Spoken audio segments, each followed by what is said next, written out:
So welcome students in Ritika mathematics class. I hope you all are fit and fine. So let's start today topic, and today topic is function. So in last video already we have covered relation. What is the relation, codomain, domain and range, how we can find domain, range and codomain of array relation, and exercise 2.1, 2.2 already we have covered. And one more thing is the definition of function. Function क्या होता है, ये सारी चीजें हमने last video में अपनी cover की हुई हैं. तो एक बार फंक्शन को एक बार और समझ लेते हैं कि फंक्शन क्या है, what is the function. Now अब आपके टॉपिक फंक्शंस को लेके, अब आपके टॉपिक हमने रिलेशन को ऑलमोस्ट कंप्लीट कर चुके हैं हम. Now function we are going to start. तो फंक्शंस क्या है, it is a special types of relation. It is a special types of It is a special types of relation. कैसा special types का relation है. Function एक special type के relation होता है. किस तरीके के, आइए इसको समझते हैं. Let one set is A and another set is B. कुछ यहाँ पर एलिमेंट ले लेते हैं. Let P Q R S and here the element are 1 2 3 4. तो आपका फंक्शन, जब कोई भी रिलेशन यानी कि इन दो सेट के बीच में किस तरीके का रिलेशन हो, वो जिससे रिलेशन एक फंक्शन बन सके. सो उसके लिए कुछ प्रॉपर्टी होती है, कुछ कंडीशन होती है हमारी रिलेशन को फंक्शन बनने के लिए, कि हमारे जो सेट ए के यानी कि every student of set A has one and only one image in set B. तो हमारे यानी कि सेट ए के हर एलिमेंट की, कोई भी एलिमेंट छूटना नहीं चाहिए. हर एलिमेंट की सेट बी के एलिमेंट के साथ एक सिंगल या यूनिक मैपिंग होनी चाहिए.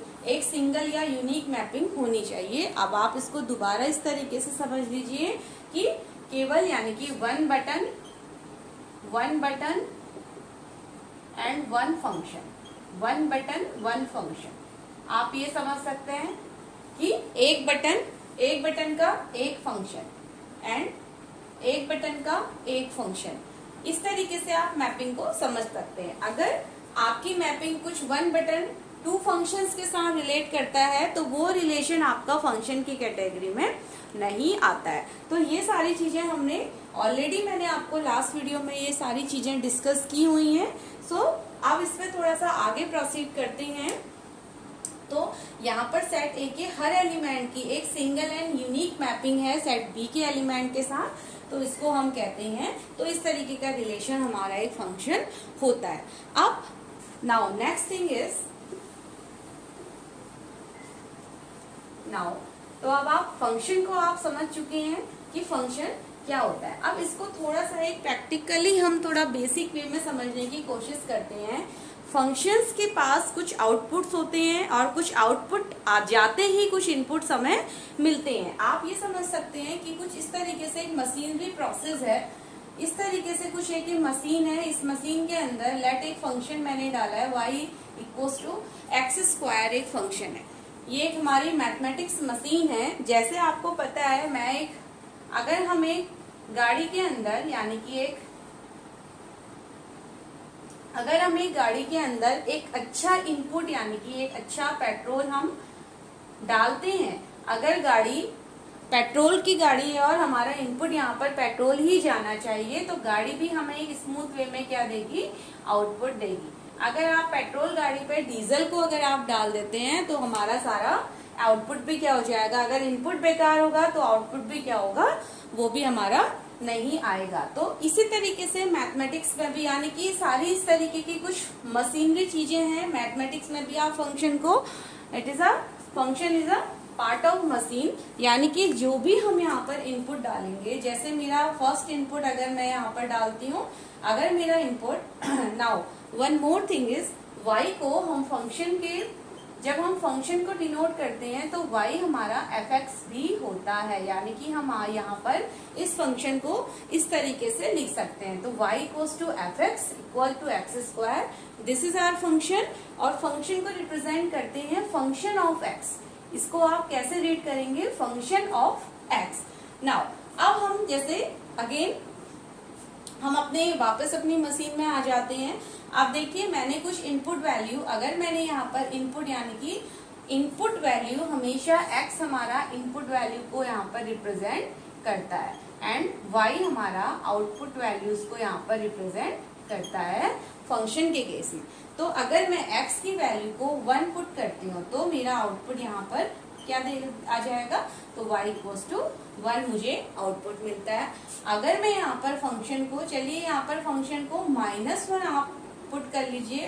फंक्शन की वैल्यू अगर -1 है तो मेरा इस फंक्शन का आउटपुट भी यहाँ पर क्या आ जाएगा, y इज इक्वल्स टू, ये भी हमारा 1 आएगा। मैंने -1 यहाँ पर x की जगह पुट किया तो -1 का होल स्क्वायर दैट इज 1, तो आउटपुट भी यहाँ पर हमारा 1 आएगा। नाउ अब फंक्शन की जगह आप लेट फंक्शन की जगह हम यहाँ पर 0 अगर पुट करते हैं, x की value 0, then output will be y is equals to, output भी हमारा क्या हो जाएगा, 0 हो जाएगा। इसी तरीके से आप फंक्शन की वैल्यू आप you can put any value, input आप x इक्वल टू 2 देते हैं तो आउटपुट आपका x equals to 4, sorry y is equals to 4 होता है, आउटपुट हमारा y इक्वल्स टू 4। ऐसे अगर आपका इनपुट यहाँ पर x equals to 3, then output will be that is y is equals to 9। यानी कि जैसे ही हमने एक सुटेबल इनपुट हमने डाला तो वैसे ही मशीन ने हमें एक सुटेबल आउटपुट दिया है। बट हर फंक्शन का, यानी कि हर फंक्शन का, जैसे मैंने एक स्क्वायर फंक्शन लिया तो हर फंक्शन के लिए कुछ पर्टिकुलर इनपुट्स होते हैं और इनपुट के साथ आपके कुछ आउटपुट भी आते हैं। तो अब जनरली आप जो इनपुट पुट करते हैं, इनपुट आपके या तो निगेटिव नंबर होंगे या फिर आप इनपुट एज अ 0 पुट कर सकते हैं या फिर आप पॉजिटिव नंबर्स को पुट कर सकते हैं और अकॉर्डिंगली आपको डिफरेंट टाइप्स के आउटपुट यहाँ पर देखने को मिलते हैं। अब आप इसी फंक्शन के लिए अगर आप एक चीज का ध्यान दीजिए कि मैं अगर आपसे पूछूं कि डोमेन ऑफ दिस फंक्शन, इस फंक्शन की डोमेन क्या है, इस फंक्शन की डोमेन क्या है, तो डोमेन में हमने यहाँ पर minus value, 0 and plus values हमने पुट करके देखी हैं। दैट इज हमने सभी रियल, यानी कि हमने यहाँ पर क्या किया है, माइनस नंबर से लेके हमने प्लस नंबर तक सभी नंबर्स को हमने यहाँ पर पुट किया है। तो इस फंक्शन की अब इन डोमेन में मीन्स जो इनपुट वैल्यूज है, जो x की वैल्यूज है वही हमारी क्या होती है, डोमेन होती है।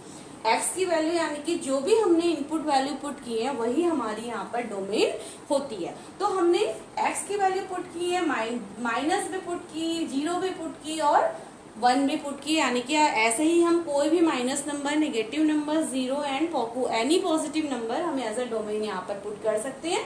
तो डोमेन यहाँ पर अगर हम देखते हैं तो हमारी डोमेन क्या हो जाएगी यहाँ पर, -∞ टू +∞ एनी नंबर, यानी कि इस तरीके के फंक्शन की डोमेन क्या हो जाती है, इनपुट्स यानी कि वैल्यूज ऑफ x, और हमने वैल्यूज ऑफ x में सभी टाइप्स के रियल नंबर यहाँ पर पुट किए हैं। तो हमने देखा कि डोमेन यहाँ पर -∞ से +∞ के बीच के कोई भी नंबर्स यहाँ पर डोमेन में आ सकते हैं।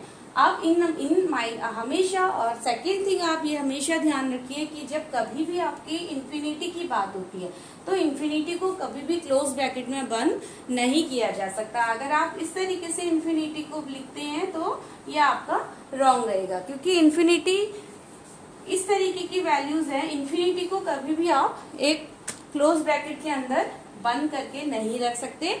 तो हमेशा इन्फिनिटी के केस में आप ओपन ब्रैकेट्स का यूज करते हैं। तो इस कंडीशन में नाउ अगर यहाँ पर रेंज देखेंगे तो रेंज हमारी क्या होती है इस कंडीशन में, रेंज इज, अब आप देखिए जब मैंने माइनस वैल्यूज पुट करी, यानी कि डोमेन में जब मैंने माइनस वैल्यूज पुट करी तो भी मेरा आंसर यहाँ पर पॉजिटिव नंबर आया है, और 0 मैंने पुट किया तो मेरा आउटपुट भी 0 आया है। अब रेंज क्या होते हैं, values of y that is outputs, जो भी हमारे आउटपुट्स आते हैं मशीन के अंदर के जो भी आउटपुट्स हैं that will be the range. तो अब आप देख सकते हैं कि रेंज यानी कि 0 से और पॉजिटिव नंबर, आप अगर इस कंडीशन में अगर आप इनपुट -2 माइनस के भी अगर आप यहाँ पर नंबर रखते हैं तो हमारा फंक्शन यहाँ स्क्वायर की फॉर्म में है, तो हमारा आउटपुट इस कंडीशन में y = 4 होगा। तो यानी कि निगेटिव वैल्यूज पर भी हमें पॉजिटिव आउटपुट मिलते हैं। तो रेंज हमारी यहाँ पर क्या हो जाती है, range will be range will be 0 to infinite, infinity that means open bracket। तो इस तरीके से आई होप चिल्ड्रन कि आपको फंक्शन को लेके ये एक बेसिक कॉन्सेप्ट है फंक्शन का। आई होप कि ये चीज आपको समझ में आई होगी। तो domain and range of y equals to x square is this, so this is a basic concept. तो अब आप इसको प्लीज इसको नोट डाउन कीजिए।